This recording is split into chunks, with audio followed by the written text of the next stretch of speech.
Hey, Victoria, how are you? I'm great. How are you, Scott? I'm great. I'm so happy to be having this conversation. It sounds like you're fresh off a magic and miracles course, which is just who doesn't like that stuff? So it's In all what the vibes. all the vibes. So it's a very fun time to be having this conversation.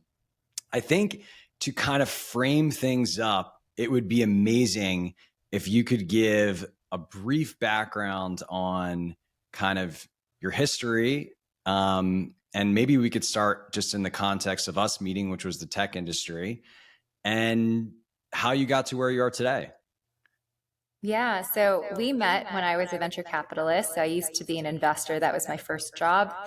And I did that for many years between 2010 and 2017.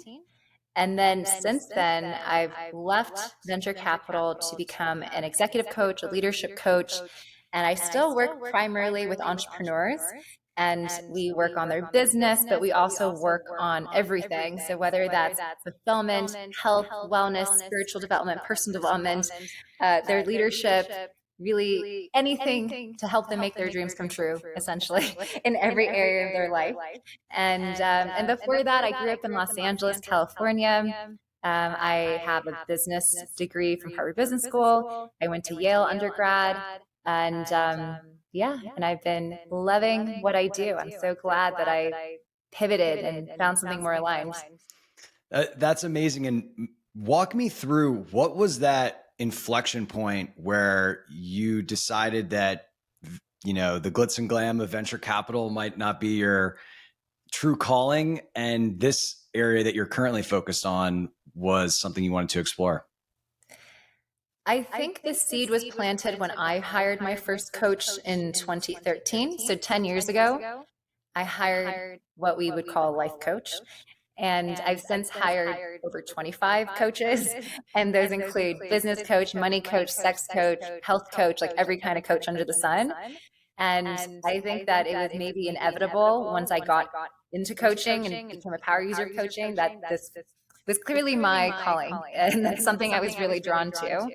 But I would say that the reason I left venture capital was because on the one hand, I was very fulfilled by getting to support founders and be in the trenches and feel like I was helping be at the forefront of innovation and things that I believe make the world a better, happier place. So it was fun to be at that intersection of tech and innovation in the future. But I found that the things that I was more passionate to help people with was beyond their business model. It was really like, what keeps you up at night? Like, what is this lack? Like, what's in the way of you being the most confident, powerful, self trusting, happy version of you? And why are there so many people who achieve all the success and money and impact, but still feel empty and still feel like it didn't feel the way they thought and hoped it would feel upon achieving those things? And those are the things that I was starting to find more interesting. And honestly, like I became really obsessed with this question of like, why are things this way?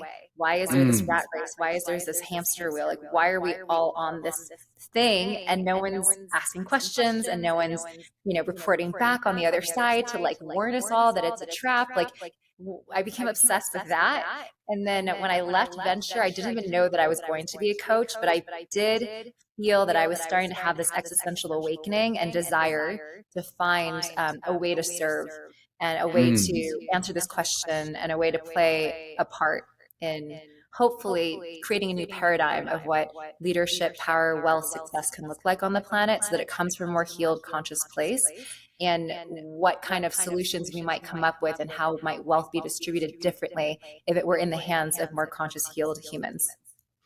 That's beautiful. I absolutely love that last part of your journey, and can definitely empathize with the consciousness work, the emergence of a desire to serve that is genuine and authentic. I think for me, a lot of the time, there was a desire to serve that was very born out of obligation.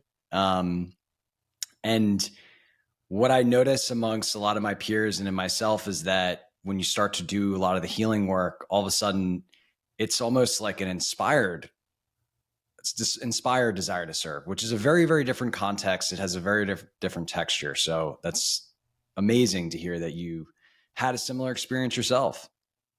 Yeah, absolutely. I do feel that when it's not about you, then the service is more clean and pure in that sense.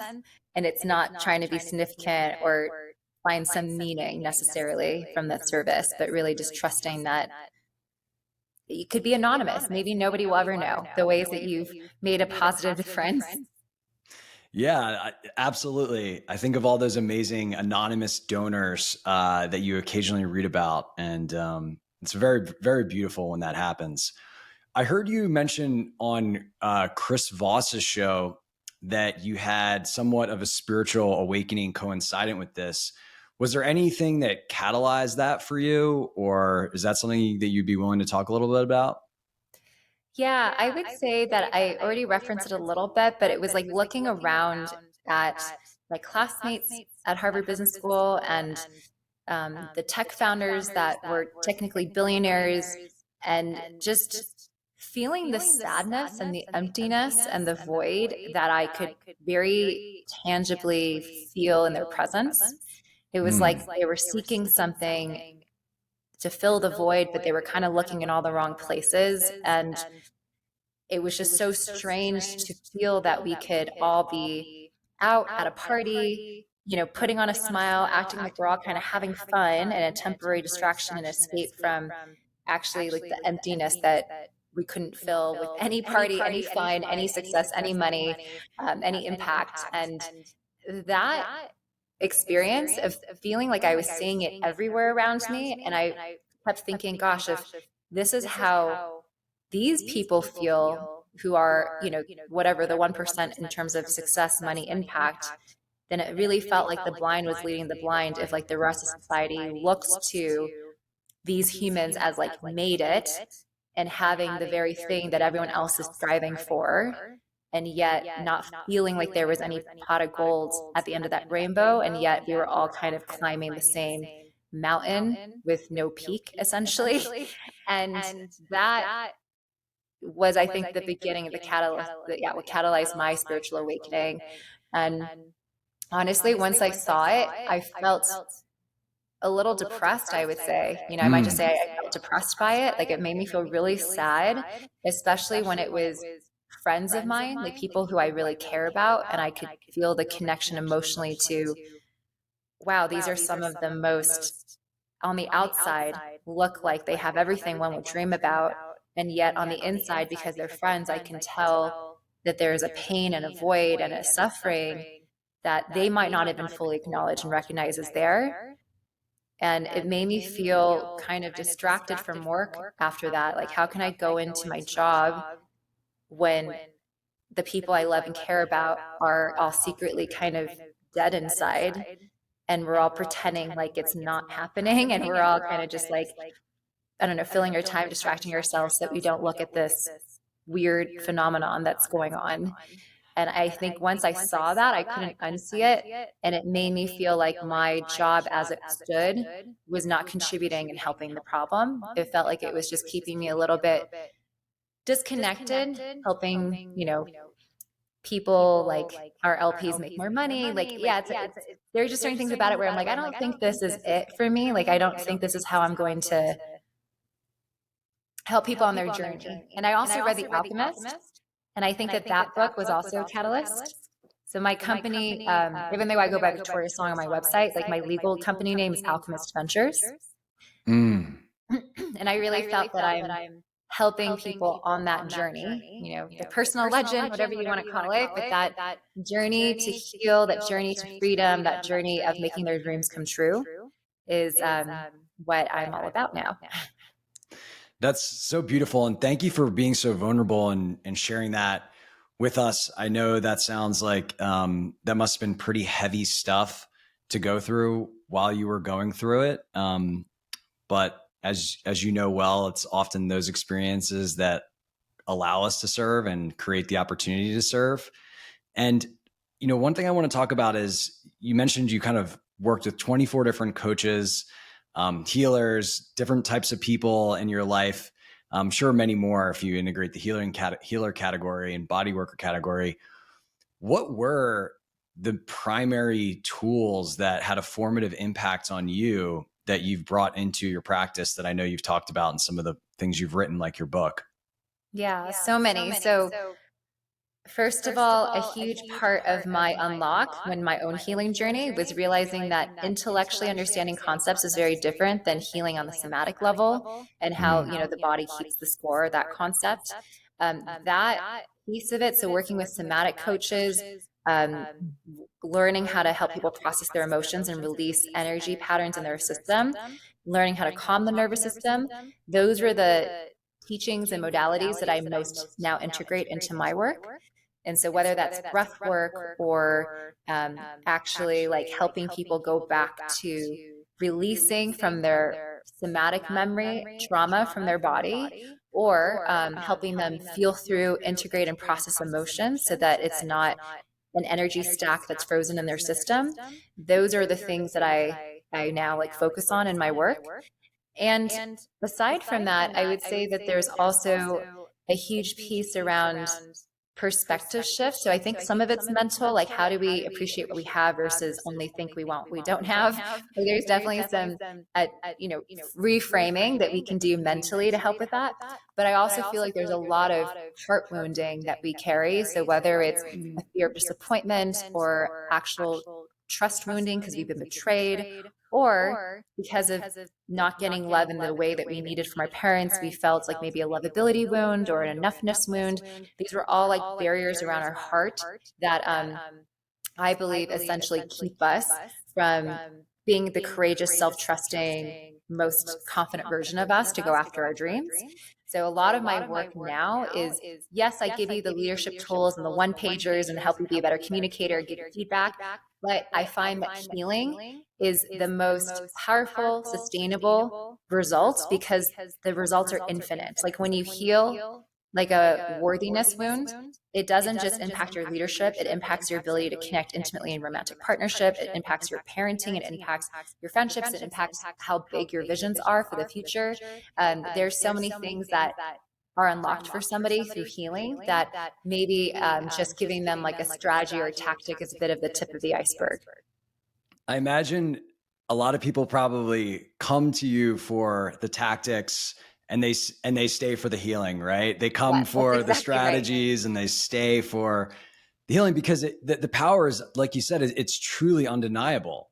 And it also, when you realize just the layers and layers of self-imposed concepts that you have basically lingering in your energetic systems and attitudes, which are interrelated, it's kind of just like, I don't know, it feels like a cheat code to me when you start to do this work. And I think you do a really fantastic job of talking about expansion and contraction.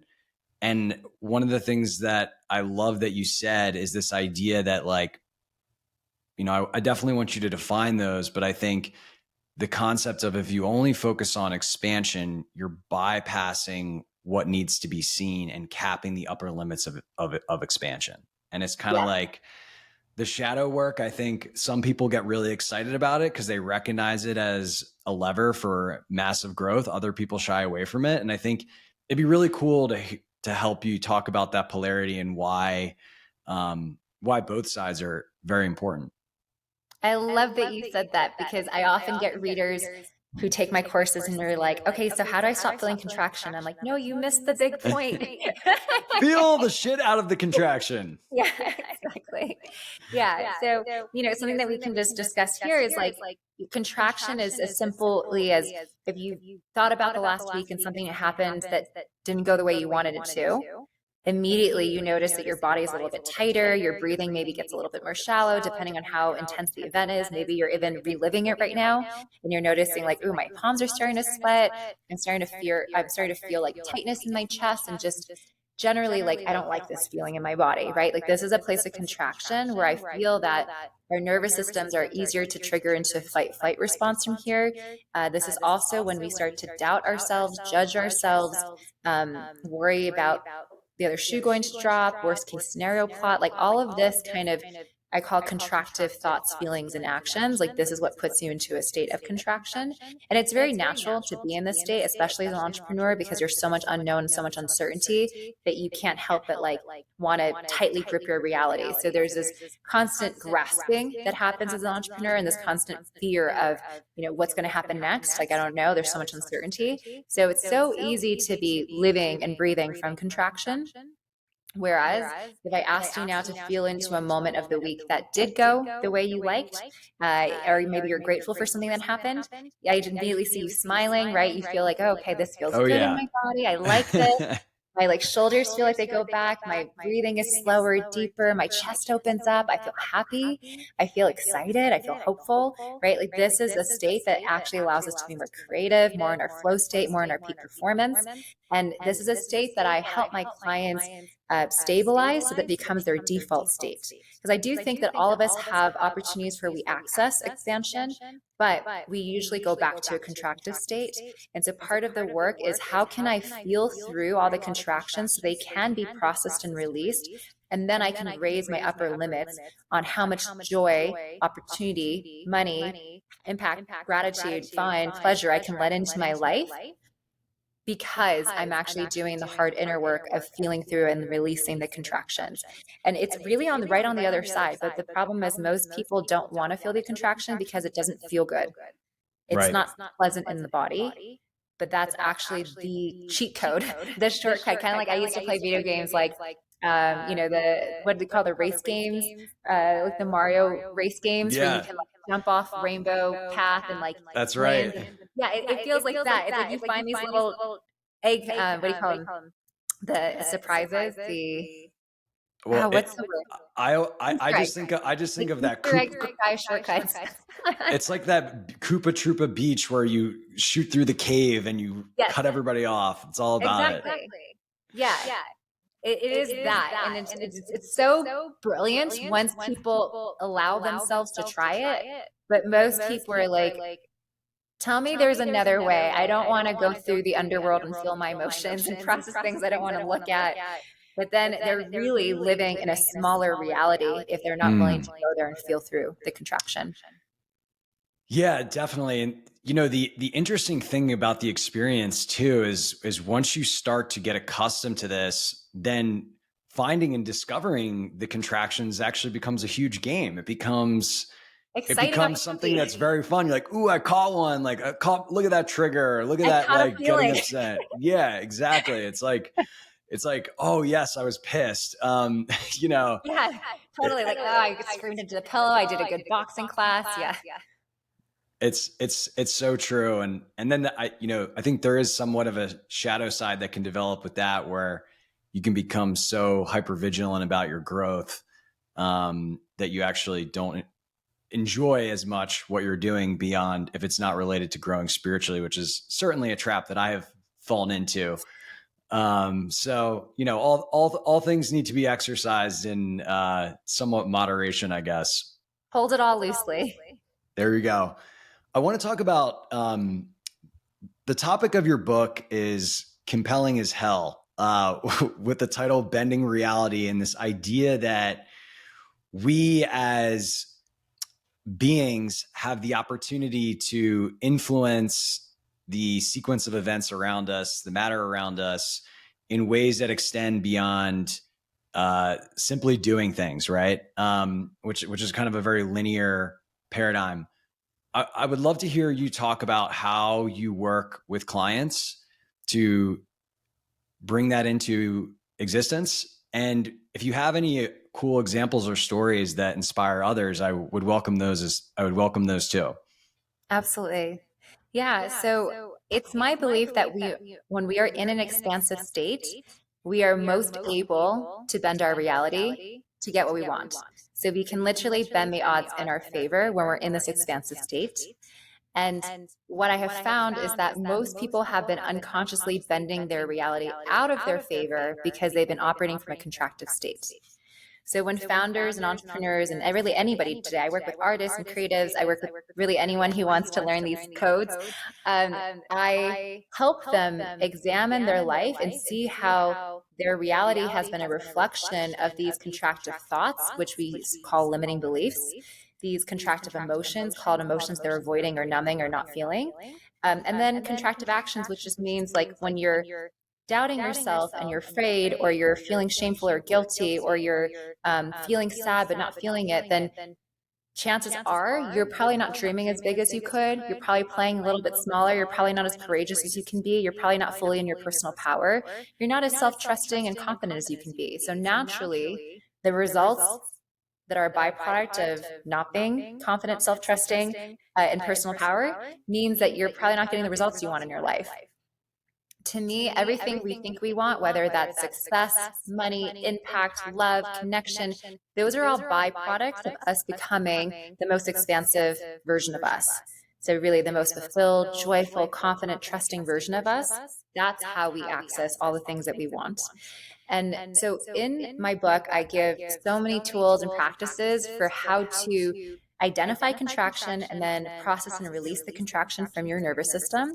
And then also, what are tools for raising the upper limits on how much expansion you can let in? Because I also find that we become normalized or familiar with our comfort zone. There's like a thermostat set at this is normal, and anything better than that is like too good to be true. So most of us have like, oh, this is how much pleasure I let into my life. This is how much love and connection I can feel. This is how much compliments I can even hear before I deflect. This is how much time off I can take before I feel restless. There's like a thermostat set at like, this is normal. And so expansion is like, well, how do we raise the upper limits and like let in more pleasure, more fun, more joy, all the things that you want? And people sometimes don't even realize that a huge part of why they don't have those things is because they have a thermostat that is blocked at like filtering out and saying like, okay, actually I don't have the capacity to hold and handle more goodness in my life. I'm more familiar with being a little bit more vigilant, being stressed, being anxious, being wound up, feeling like I get restless and bored on my second day of vacation. So people don't even realize that the thing that they're chasing, they're actually repelling because of the way their nervous system is contracted. So some of the examples that I have found is that if you're in a contractive state, then as you said, you're going to succeed in a very linear way, which means you're going to have to work harder, longer hours to achieve what you want. That's how most of the world operates. But if you know how to tap into these more expansive principles that we're talking about, you're able to be with your fear, be with your doubt, alchemize it to a place where you feel more courageous. And with that greater courage, you can start to make things happen that you've never made happen before in your life. So it becomes predictable results to, wow, I'm going to do something that I've never done before. I'm going to do something I've never even seen anybody else do before. And I don't know if this is going to work because it's not based on a playbook, but like, I'm going to go for it. And that's really like the entrepreneurship territory. We're always playing this field of like what's possible, what's never been done before. But the way to access that is actually more courage, not harder, longer hours. I agree. Yeah, go ahead. I was just gonna say, I agree. I mean, I think what's so fascinating to me is like so many of the default narratives in the entrepreneurship world, like you need to work harder or you need domain experience would be another example.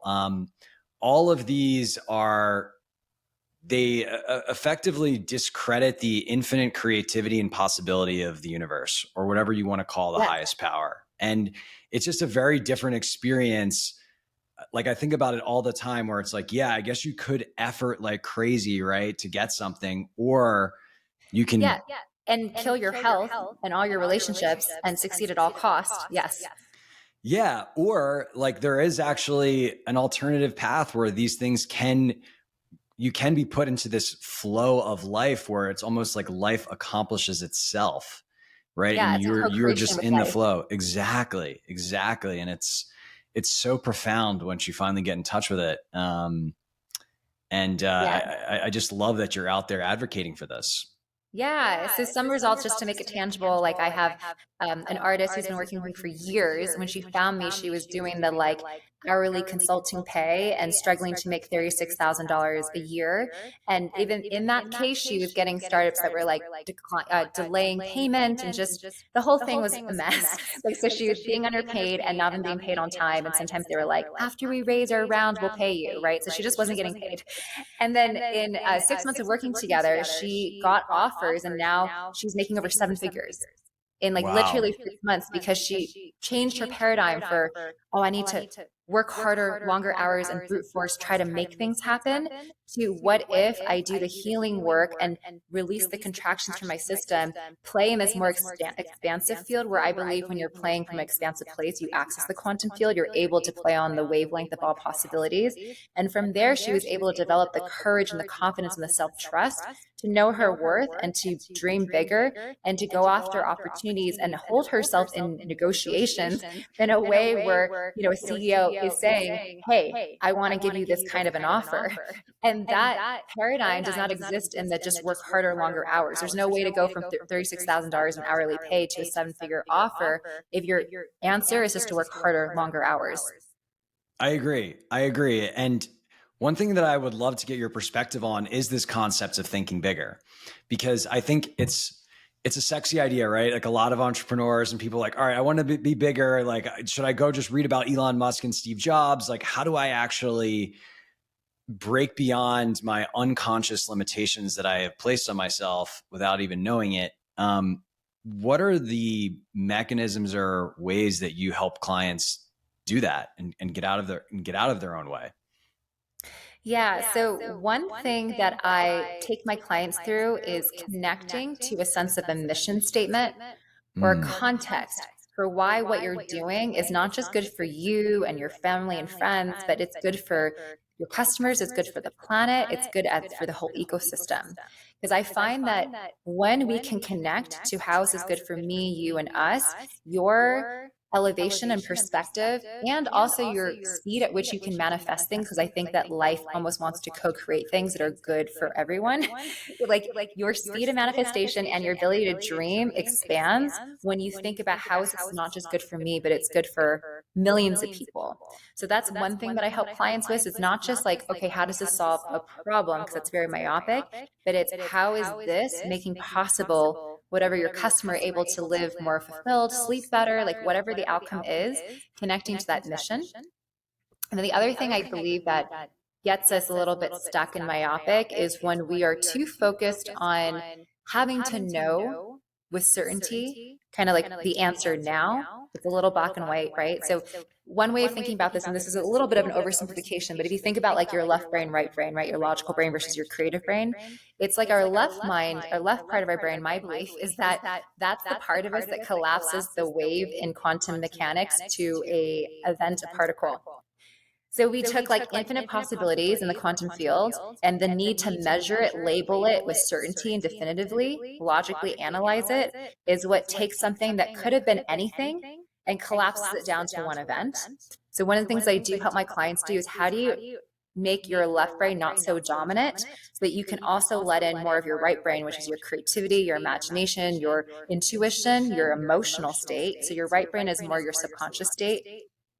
So it's almost like I'm bringing more value and weight to this other part of their brain that they haven't been using, such as feeling their emotions, feeling their intuition, getting connected to their imagination and creativity. And then that expansive part of their mind keeps them open to all the possibilities. What is the greatest vision? What is the biggest idea that might even be bigger than my initial plans? How could the results be different than what I expected, but actually be far greater than what I hoped for? And that's like a different paradigm that a lot of founders, because again, it's so much uncertainty and safety that there's a false sense of certainty and a false sense, a fragile sense of like, this is the only outcome that I want, that they attach to it so strongly and miss kind of what could have even been better than they hoped for.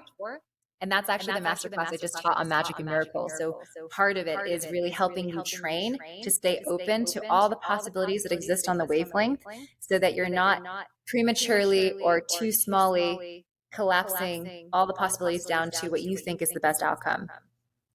I love that. And so much of what you said resonates, especially the part around the kind of vision mission for yourself and aligning that to the greatest good in a very tangible way. Because one thing that I feel like I've learned in my experience with the manifestation stuff is we often aren't aware of these unconscious conflicts that basically get in the way and sabotage any type of intention that we put out there.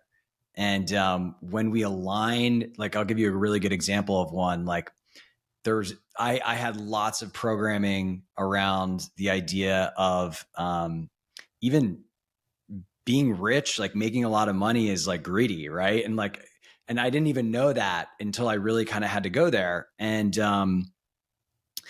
it's when you align things to the greatest good that you're able to kind of move beyond that, a lot of those conflicts that are just little saboteurs. Totally. I love that you said this because, okay, let's bring this framework, contraction versus expansion, into the conversation. So if I asked you, Scott, to think about how does it feel in your body to feel like this has to work or else? Like my ego depends on it. If I fail, I'm a failure. I have to prove that I'm smart enough. I have to prove that I'm good enough. I need to make, even like I have to be rich for myself. Like when you feel into all of that, doesn't that feel quite contractive? Yeah. I mean, I literally feel my, my skeletal structure closing down. Right. Exactly. Yeah. Whereas when you imagine, I want to succeed because I know that when this succeeds, that's going to be so good for the world. It's so good for the customers. It's so good for all of our community. When you start to think about how what you want to happen is good for everyone around you, how expansive does that feel? Oh, it's amazing. It's a win-win, right? And Yes. what I observe is as you do the healing, right? Like that notion of benevolence, it just starts to come in automatically. Like you don't even need to like bring other people along and conjure up a greatest good thing with the exercise, though that's can be helpful in the beginning for sure. It just becomes the reason that you do the things you do. Yeah, it's so effortless. I feel that before we heal, there's a sense of unsafety in our body. And that sense of unsafety, whether it's financial unsafety or growing up in a chaotic, unstable household, or just being judged or bullied as a kid, like that unsafety creates an unnecessary self-focus where we're looking out over our shoulder to make sure we are okay. But once we heal those parts of us that don't feel safe, naturally we're not looking at ourselves anymore. We start to look outward, and then we're like, oh, interesting. This is a really fun world that we live in. And like, what can I do? What would be fun to help? How could I use my gifts in a way that could serve this situation? How could this be a win-win? And it becomes very natural to be more focused on the good, not because we're trying to like look good to focus on the good, but more that it's just like a natural state of being when we're not self-focused. We often can appear selfish to people or self-centered when actually behind the selfishness is just someone who's just doesn't feel safe, so they're constantly looking over their shoulder to make sure they're okay, and they're optimizing for them because they don't know if they're going to be okay. But once you heal and know that you're okay, and you're going to be okay no matter what, because you know how to handle whatever life throws at you, because you have the tools and the resilience to flow with life and co-create with life, then you become very open to, again, all the possibilities, how to serve your gifts. And it doesn't even mean anything about you. Like when something works or doesn't work, it's not, what does it say about me and my goodness, my enoughness? What does it say about my future? It's like, no, it's not even really about you anymore because you healed the part of you that was self-focused. That's so on the money, in my opinion. And yeah, it just speaks to the primacy of doing this work, and how amazing and valuable it can be. And I can tell you, like, for a lot of entrepreneurs, it's such a crazy realization when you go through this process and you realize, wow, like pretty sure 95 to 99% of entrepreneurs are doing what they're doing out of self-worth issues. At least that's my own perception. Obviously, there's some people that are working out of an inspired state, which is very beautiful. But I can personally say from my own experience, like that was not where I was working out of. Right? Yeah. It was the lack of safety. It was the lack of the low self-esteem. those were the primary motivating factors for this crazy ambition that I didn't even know where I got it from. It all came back to that stuff. Yeah, And so, exactly. And that's what I noticed too. And it was hard to invest in people when I could see that that was the source of their motivation and their drive. Because I know that that drive may get you some VC paper results, but at the cost of that founder's health and well-being, at the cost of the company culture, because usually operating from that place leads to a pretty toxic culture as well. And ultimately, when that founder succeeds, not only will have cost him his health and his well-being and his friendships and maybe his marriage and his parenting and his kids and everything, but he'll notice, or she'll notice upon arrival, that it didn't even fill the void that they've been trying to fill all along. It didn't even feel as good as they thought it was going to. And there's nothing that really prepares someone for that level of disappointment, to have worked and sacrificed everything only to find that it doesn't feel the way you thought it would make you feel. yeah, it's a very valid point. And I think, one thing I'm sure that you come across, that I know I've come across, is there's a hesitancy amongst founders to do this work because they think that it will make them lose their edge. And paradoxically, make them soft. Exactly. It's like, well, all this like gritting my way through everything is what got me where I am today. So why would I want to lose that? There's a lot of polarized thinking there. And the irony of the whole situation is that like, this is such an endurance game, building companies, and there just isn't a sustainable source of fuel if you're doing it from the I'm not enoughness. Oh, yeah. Eventually the gas tank just runs out pretty quick. And, and also comes at all the costs of all those other things, which is a compounding factor. So, if there's any entrepreneurs out there listening, I can tell you, Victoria will tell you, this isn't going to make you lose your edge. It's going to help you. No, it's going to help you make quantum leaps. Every founder, like the Honey case that a lot of people point to, like I worked with them, I've been working with them for 4 years, but in the first year of working with them, this company sold their company for $4 billion. And it was from doing everything that we're talking about, finding all the places that he was feeling contracted, where he wasn't showing up as a leader, where he was letting what people think and care too much about what people thought keep him small. And then once he was able to enter this more expansive state, he was like getting opportunities left and right. It was like he was in the right place at the right time, often, if not all the time. I believe we're always in the right place at the right time. But that feeling where things are clicking and the opportunities are coming, that starts to happen across the board with my clients. Like that's how one of my clients, Fly by Jane, when she started working with me, her company was making a couple $100,000. And then like very quickly, it was like within a year, 2 years, it was $15 million. It was like that kind of growth from healing. And even me, I'll give this personal example. So I did a healing journey on where I was holding in my body past trauma and pain. And earlier end of 2013, early 2014, end of 2022, early 2023, I lost over 20 pounds in 2 months. And it wasn't from exercise and it wasn't from changing my diet. It was literally from healing. So that's what I really want to get people to see, that these results are not just, oh, I feel happier and healthier. It's like, no, you get real tangible results in the form of like more money than you could have imagined, like weight loss that, it's crazy. To over 20 pounds in 2 months, like everyone around me was just looking at me like, what are you doing? What's happening? Even my partner was like, I don't understand because you don't even walk. Like my steps, like it's like 5,000 steps or something less. And he's just like, it's not from working out and it's not from changing how you eat. There's something strange and magical happening. And I think that's the interesting thing is, I love this quote of religious people call it prayer. Spiritual people call it manifestation. Scientists call it quantum physics. Atheists call it the placebo effect. But like, there is this phenomenon. No one's denying that it exists. We all just have different names for it.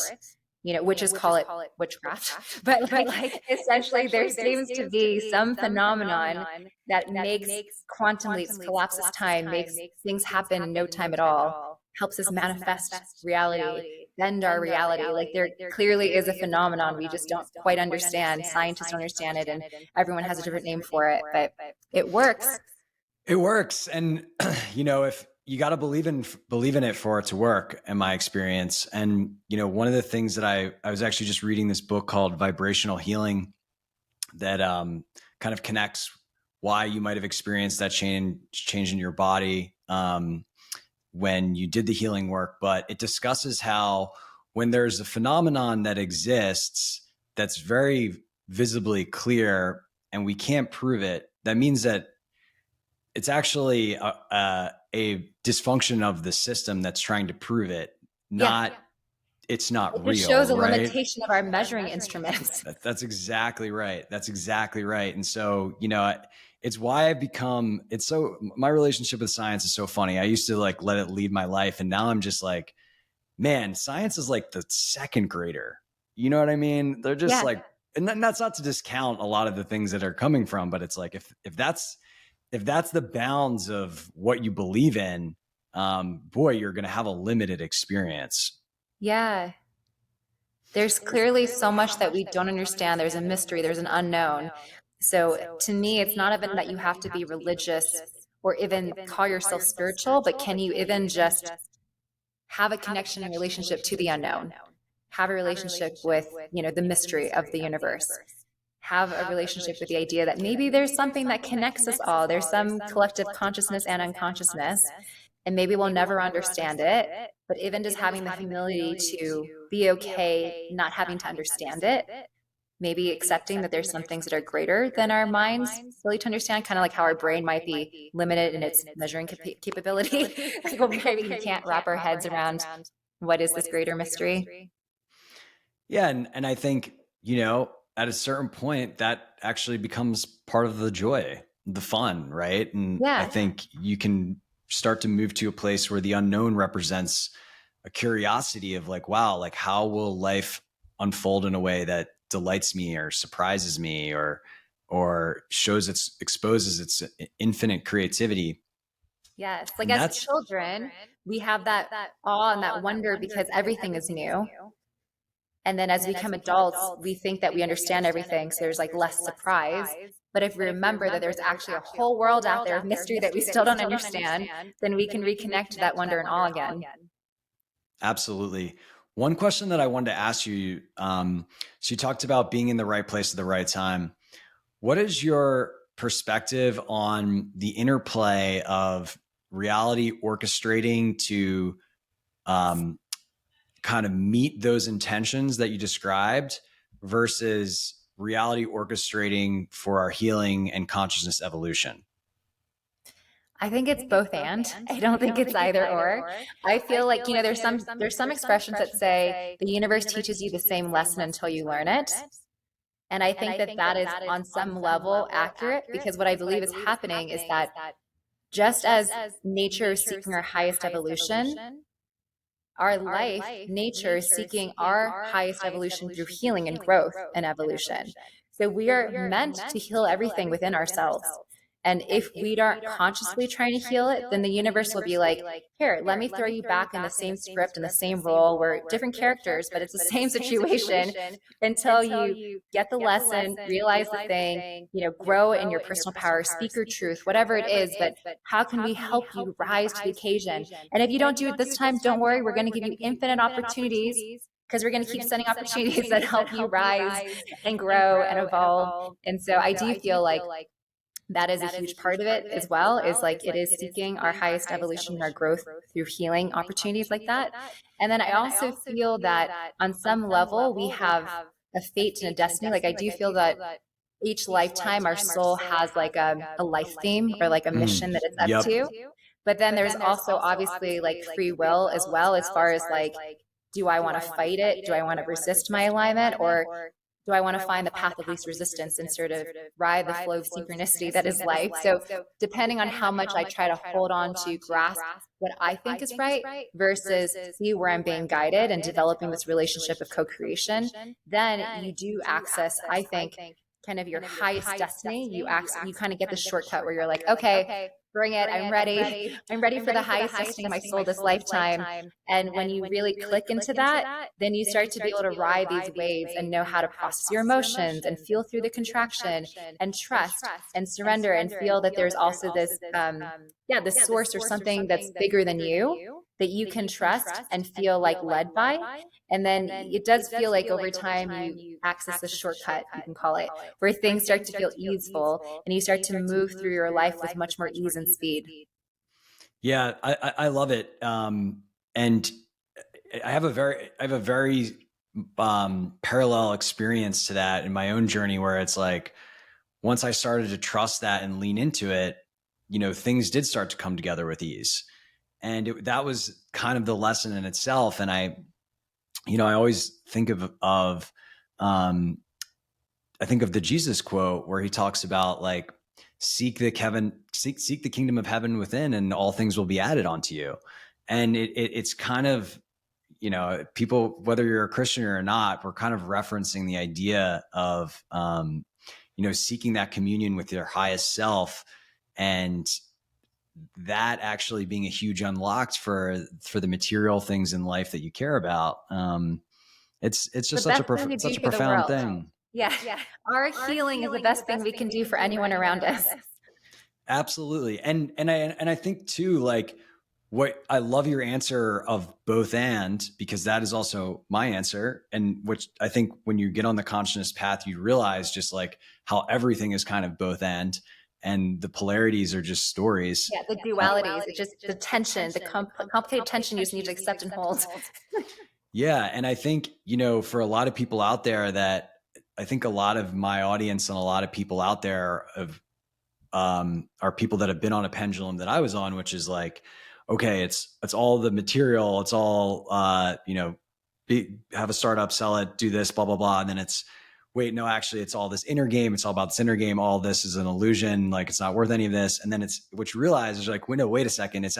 You actually can do both. Yeah. You can have both work in harmony together. And that's actually, in my opinion, what you're here to do. Yes. Right? It's not just about healing. It's also about the experience and enjoying the shit out of it. The game. Yeah. And just make sure you're playing the game that you want to play. Yes. Yes. And I think, you do such a masterful job of discussing in other conversations in your book, this idea that like, you can evolve, you can be in a state of play, and you can still go after what you want. All those things can exist harmoniously. Yes.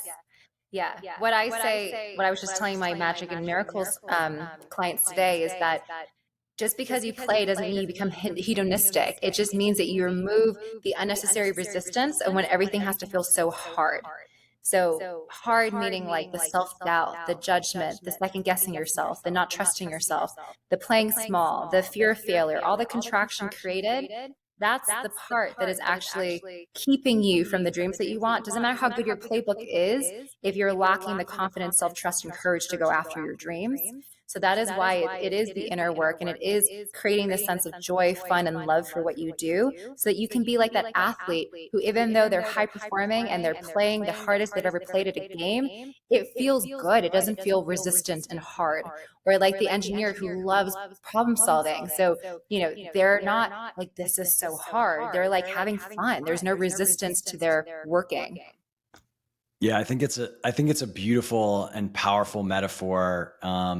And I think the hedonism call out is a good one. I think there's lots of bad programming about enjoying life and also evolving spiritually. And I think it's so amazing that you're bringing attention to it and talking about how these things can actually work together in super powerful ways.